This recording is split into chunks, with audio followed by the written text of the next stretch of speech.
This is Module 3 in the Educational Psychology course by Dr. Bev Knox.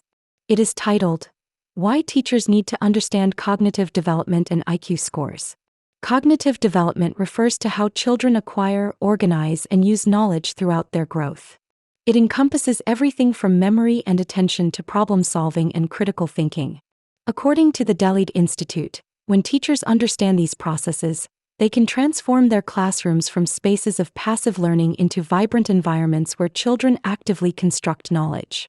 Research consistently shows that all domains of child development, including cognitive, physical, social, and emotional aspects, are deeply interconnected and mutually reinforcing.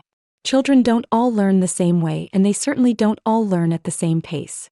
Understanding cognitive development helps teachers recognize that an 8-year-old's brain functions very differently from a 12-year-old's brain.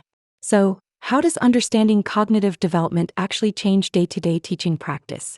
It influences everything from how teachers design lessons to how they respond when students struggle. A teacher knowledgeable about cognitive development might notice a child having difficulty following multi-step instructions and recognize this as a working memory challenge rather than defiance or inattention. Their response changes accordingly, perhaps breaking the task into smaller steps or providing visual reminders. These teachers also understand the importance of scaffolding, providing just enough support to help students succeed at tasks slightly beyond their current abilities. As students gain confidence and competence, the support gradually fades.